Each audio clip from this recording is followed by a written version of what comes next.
Hi, I'm John Green. This is Crash Course World History, and today we're going to discuss, wait for it, the Mongols.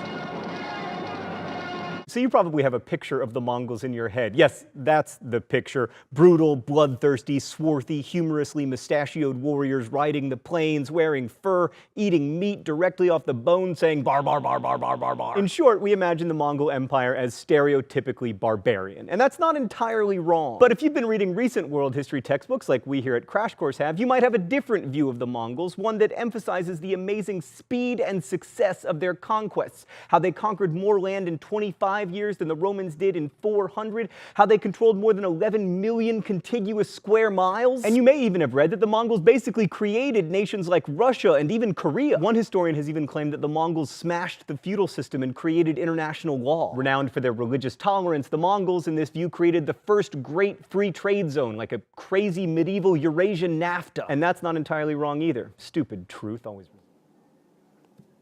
All right, now that you got the intro to the Mongols, we are going to talk about the Toluyid line. So we're going to talk about this line right here and beyond and what it did to set up a power. So Monkey, right here, right, soon after he came to the throne, made a new disposition, one that forever changed the political alignment among the princely lines. At about the same time, he granted new allotted territories to family members and officials in China and Iran. He asserted and established direct Toluyid princely control over both countries. This assertion of immediate control over the richest and most populous parts of the empire made the Toluyids the most powerful and princely lines, not only in name, but in fact. So you have here this line, right, with Monkey creates this line, which in essence creates an exchange of the two most powerful sedentary states within the Mongol Empire right here. The Ilkhanate and the Yuan are going to have cultural exchanges, which we will discuss further.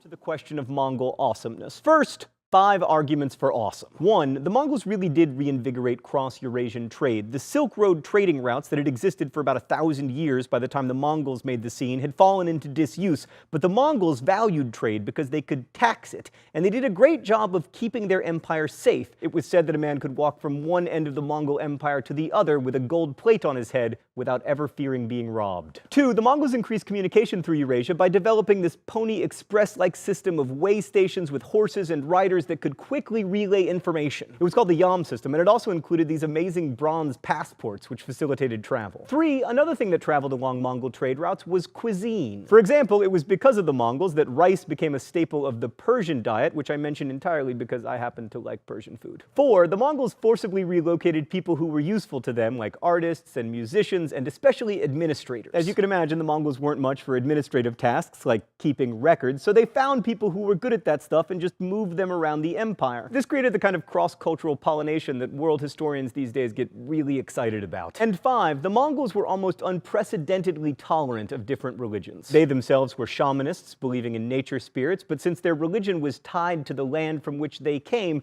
they didn't expect new people to adopt it, and they didn't ask them to. So you could find Muslims and Buddhists and Christians and people of any other religion you can think of prospering throughout the Mongol Empire. And it's that kind of openness that has led historians to go back and reevaluate the Mongols, seeing them as kind of a precursor to modernity. All right, so let's talk about these cross-cultural exchanges. One cross-cultural exchange is this picture right here called millet. This was a product or crop used for creating, bread-like substances, whatever you may be. And this came from North China, right, into the Ilkhanate court. Also, another crop going the opposite flow, wonderful, lemons. Lemons came from, right, in Persia or the Ilkhan court and were moved over into China during the time of the Yuan.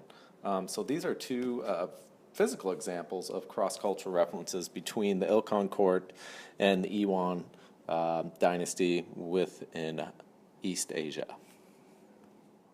Okay, let's wrap this all up on the Mongols. We've gone in and out. We've gone from a little Green, right, looking at Crash Course. Let's extend off that. One example was from a historian called Bert Fragner. In his work, From the Caucasus to the Roof of the World.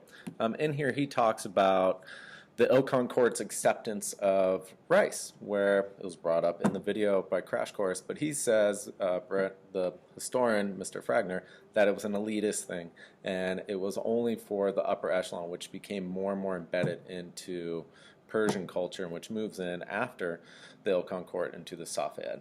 Well, let's wrap this all up for us, and let's get out of here, and let us look at the final sections of this.